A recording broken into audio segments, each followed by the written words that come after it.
What's up, everyone? Today is Wednesday, and I just got done with a 10-mile bike ride in 52 minutes. And so far, my body's kind of feeling good, but yeah, I decided to come outside and chill for an hour. If you hear helicopters, ignore that. I have no control over that, so they're looking for somebody. Hopefully, they find whoever they're looking for. But yeah, today has been kind of interesting. It's just going through all of the workouts and seeing what's coming up in the next couple weeks. And honestly, it's just getting my mind mostly ready for those workouts because honestly, when you start to kind of get a grasp as to how much intensity is going to be required for each day, your body starts to say, oh, I really don't want to do that. I want to stay home. I want to be in bed. I want to, relax a little. But then that relaxation turns into like procrastination, which also kind of reflects like the rest of your life as well because you end up saying no a lot more to different things, even though you know you need to get those things done and try to finish them in a time frame that is beneficial not only for you but for everyone around you as you're going through life. But yeah, so far it's been kind of decent. Um, I don't know. It's like as you're going to the gym and doing more workouts, your brain kind of just gets numb to a point because you're just so used to, okay, I gotta do this much for at least an hour, and you gotta give your 100%, even though you're kind of at 80, maybe 60, depending on the level of sleep that you got, depending on what type of food you ate the night before, or depending on like how late did you sleep last night. And so it's just like really fine tuning your sleep schedule so that you can have the time to recover properly. And also, while you're trying to recover, it's just giving your body a chance to, just breathe and not put too much strain on yourself, which is probably why I take Saturday and Sunday, sometimes Friday off as well, just so my feet can relax and not feel like they're screaming 24/7. Because trying to get a lot of mileage in prior to your race, so that way when the race day happens, you could do it comfortably and know for a fact, oh, I can do this many miles in an hour, and the race is like 3 hours and 15 minutes. So then by the time you're done with your race, you won't have exhausted your body, but you knew you gave at least 90% of yourself to that race. So you can be pleased with the time frame that you finish it in. On top of that, uh, it's a lot just trying to figure out like, do I want to keep racing after this one, or is it just this one and then I'm done? Because there is a marathon I was looking at, but that's like later in the year. That's closer to my birthday in October, and it's the Long Beach Marathon. And so I'm still debating if I want to do that marathon because that'll take what I'm doing right now. I would have to double that. And so I have to really ask myself, do I want to, you know, double this amount of intensity on a daily basis? And on top of working and on top of growing my social media, and you start to ask yourself, is it a lot? Oh, they're circling back around. Hold on. I'll wait for it to get quiet.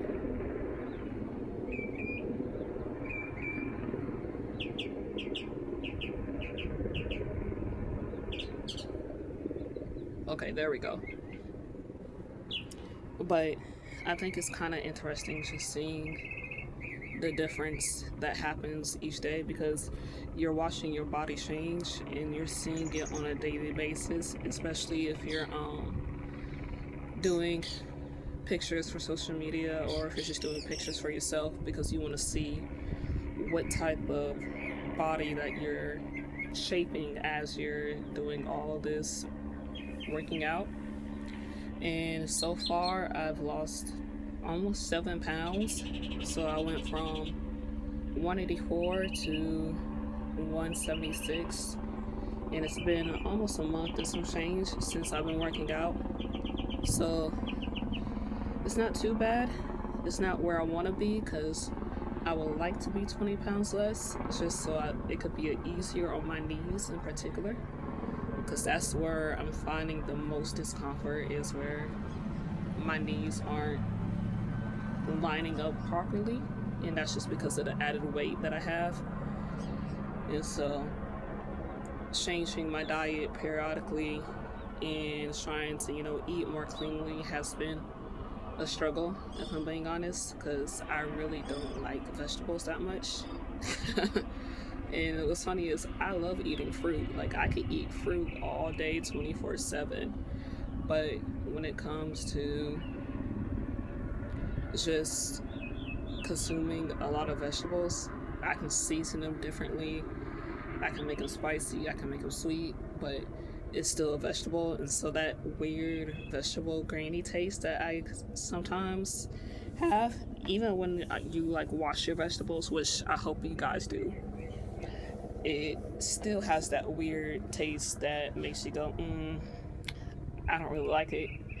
Sometimes I'll put some vegetables in like my protein smoothie, like spinach or like kale, after removing the stems. But even then, it's still difficult to, actually convince my body to like want to eat vegetables. And I'm just like, why? Out of all the things I could eat, vegetables is that one thing that doesn't work. Now, the one vegetable I do like, surprisingly, is kimchi. I could do that a lot. And kimchi is very good because it's fermented, and so it helps with your gut. And whenever you're running for miles, trust me, you want your gut to be good because it will make or break your race. 9 times out of 10, it's not your legs that are hurting, but it's your stomach that's hurting because you're running for miles and miles and miles at a really fast speed. And so your stomach is trying to figure out when are you going to stop so it can actually start processing whatever food you had prior, especially the night before if you did a lot of carbs. It's trying to, help your body bounce and recover properly. So it's a lot of that.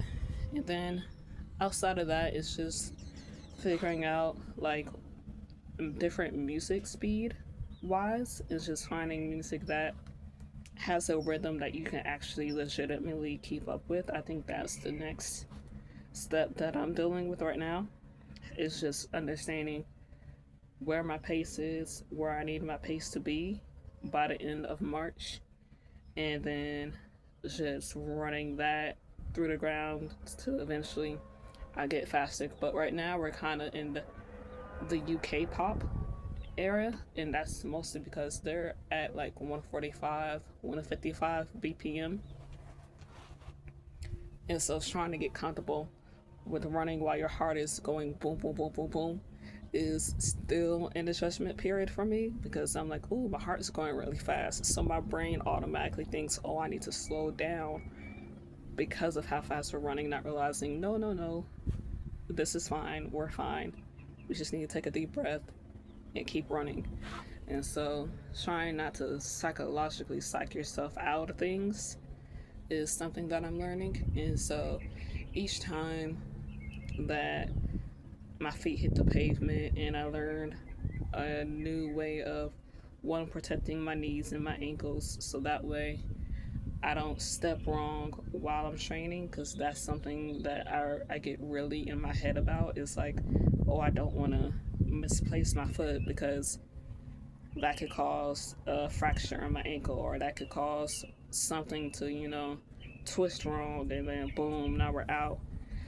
And so it's just a lot of different things in my head, and, trying to be present while I'm working out and not thinking about everything else that's stacking up on top of it. I just want to be in that moment so that way as I'm going, it won't be such a hard thing for me. I could just be like, oh, this is simple.